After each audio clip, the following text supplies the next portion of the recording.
it's hard to explain what happens in cases like my discovering this boat. It's not unlike falling in love, but it's with an inanimate object. And when I saw this boat the first time, I had an absolute craving to go on board and look at this as from the point of view of something that was born 1 year after I was. This boat was completed in 1927. And I want to go on board and see and look and feel and so forth, which I did, but it was such a disappointment because it was smell of gasoline, mold, Lysol, all the things you use to erase evidence of mistreatment, and it was horribly neglected. It was just awfully neglected. And the best I can do is to say I felt some kind of a compulsion to rescue this old craft.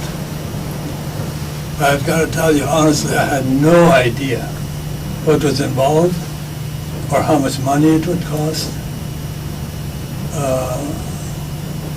Absolutely none. I just thought we'd do a little bit at a time, which I didn't have time. You know, when you're working, you can't very well spend 40 hours a week on something like a boat.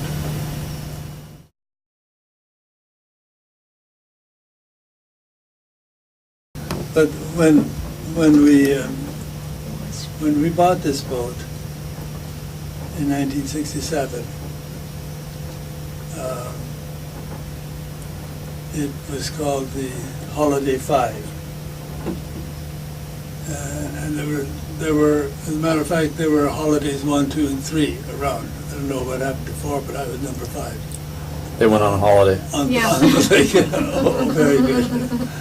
And so as we dismantled and tore down the boat, eventually came the time when we took the boards off the stern that said Holiday 5.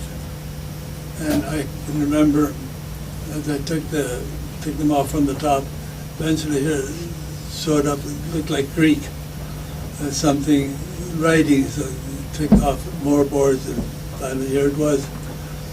It said Zella C.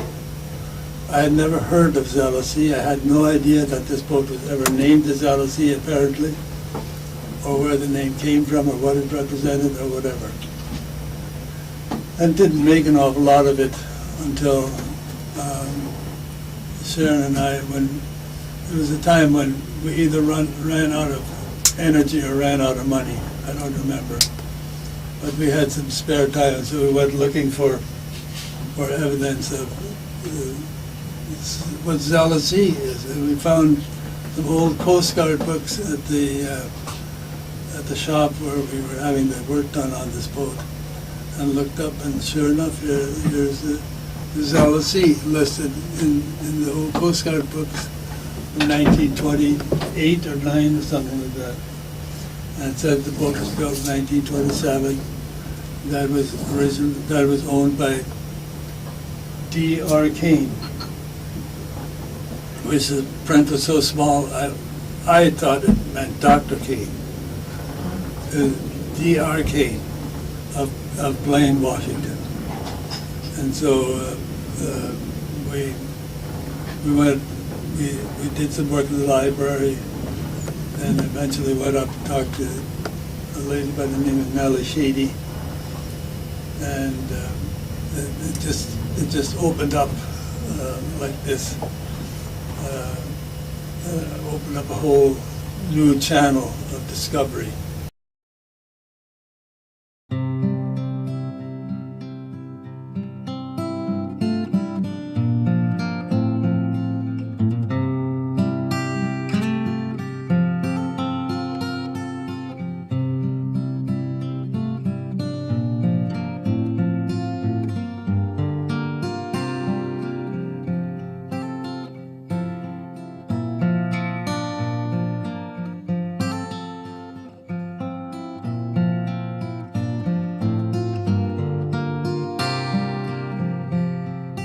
But so the boat was originally named Zella C, and in the interest of brevity, Zella was a famous madam in downtown Seattle. He owned the LaSalle Hotel, and she had 11 aliases, and she is rather well covered in, what's the author's name? What's the name? I think it's Pike Place Market. Pike Place Market, right. That's where we got some of our information.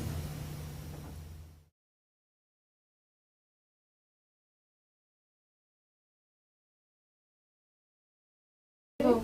So here we are on Easter Sunday, and we're going to look at the record, the picture record of the reconstruction of the Zella.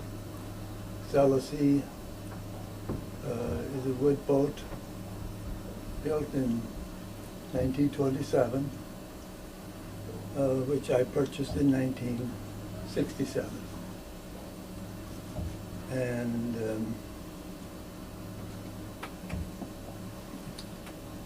at the time I purchased the boat, I was convinced that it was what we call a dog, because it had been abused and not repaired properly and so forth. And my family at the time didn't know what I knew. I kept the secret that it was a dog, and that was probably dangerous, no longer safe to go out. And so for a period of 7 years, I had the boat tied up at Lake Union, various shops, and in 1974, I believe 74, I took the boat up to Everett, took it out of the water, put it up on land, on blocks, built a house around it, and to preserve what was there, built a house that would last for at least 25 years, I thought to myself at the time. And then walked away from it, except in the summertime we'd worked on it. And one of the first things that happened is that the agreement I had with the Port of Everett,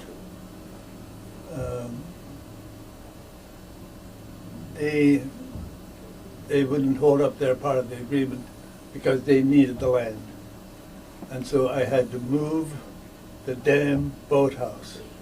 But I couldn't move the boathouse. I didn't have time. I was in Eastern Washington on a teacher strike